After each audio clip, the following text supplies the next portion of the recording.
pangarap, kaya nyong itaas. Itaas nyo pangarap nyo. Libre yan.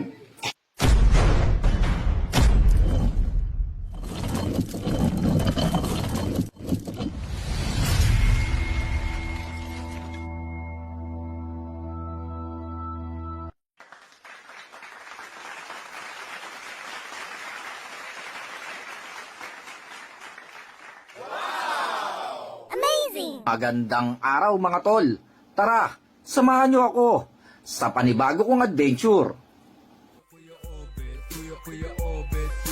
Naimbitahan ako para sa gaganaping charity event sa Sitio Pangarayuman, Barangay Balaong, San Miguel, Bulacan, sa isang elementary school.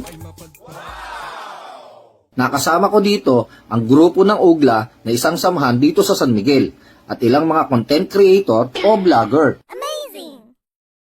A few moments later. Naglakad na nga ako papuntang stage dahil isa-isa na kaming tinatawag at pinakilala. Grabe mga tol, ang daming bata na nagiintay sa amin. Medyo biglaan ng paanyaya sa akin kaya hindi ako nakapaggayak ng aking dadalhin. Mabuti na lang, ang mga kasama ko ay may kanya-kanyang handog o dala para sa mga bata. Si Kuya Obet, pwede po magsalita sa inyo parang speech. Yan. Mensahe. Hello mga anak. No? Ako si Kuya Obet. May page ako sa atin dito sa San Miguel. Meron din akong group page dito sa atin sa bayan ng San Miguel. Kung hindi nyo na itatanong, si Kuya Obet ay minsan din naging munting batang tulad ninyo. No? Nag-start po si Kuya Obet bilang isang tindero ng pandesal. Sa grade 3 pa lang po ako. Titinda po ako pandesal sa umaga, titinda po ako ng siopaw sa hapon, magtitinda ako ng biskotso, bicho, no? Pero hindi ko po ikinahihiya yun. Sinasabi ko dito, sa inyong mga bata, sa inyong mga murang kaisipan, dinidevelop nyo pa lang yung kayuweya, mangarap. Walang problema ang mangarap, mga anak. Ang pangarap, kung kaya nyong itaas, itaas nyo pangarap nyo. Libre yan. Pero, habang nangangarap kayo, bigyan nyo ang sarili nyo ng lakas para pagtagumpayan nyo. It doesn't matter kung hindi nyo maabot ang pangarap nyo, panalo pa rin kayo. Bakit?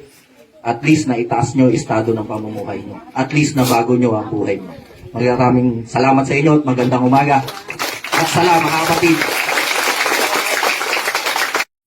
Mabuti na lang hindi ako nagkabulol-bulol dahil sa braces ko. Natapos ko naman ang payapa space ko.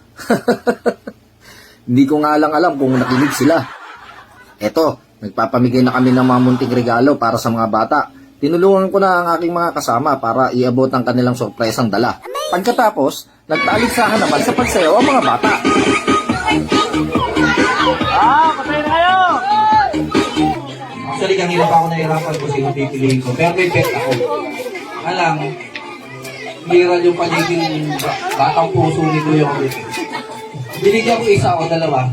Paano naman, di ba? Yun! Agang pamasko! Hindi ko kaya hindi ko kaya ipangako yung akin. Kahit paano, may pambili kayong bele ko sa akin lahat. Yung bele ko, yung po ang bumuhay sa akin ng bata ako.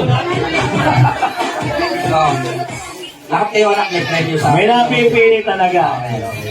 Ganun na lang, magandang umaga po sa inyo lahat. Please support Kuya Obet page. No? Yan, please support, follow, like, and share naman dyan kay Kuya Obet page. Bibigyan na ni Kuya Obet kayo lahat para walang talo. Basta si Kuya Obet, walang talo. Okay. Ready mga bata!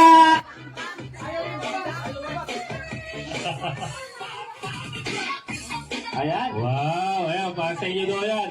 Ayan, binigay na yan. Habang abala ang aking mga kasama ay nagkaroon ako ng pagkakataon makausap ang OIC ng eskwelahan na si Sir Crisol Cayetano at si Ma'am Bernadette at mga kasamang guro. Napag-usapan namin ang ilang mga kakulangan na kanilang paaralan. Grabe mga tol, hindi ko alam sa modernong pamumuhay natin sa panahong ito ay mayroon pa palang lugar sa bayan ng San Miguel ang hindi naaabot ng serbisyo ng kuryente. Nakakaawang malaman na matagal na panahon na pala silang walang linya ng kuryente sa kanilang paaralan. Ngayon ay alam ko na ang higit na makatutulong sa kanila kaya abangan ninyo ang pagbabalik ni Kuya Obet sa inyong paaralan. O, paano mga tol? Hanggang sa muli, paalam!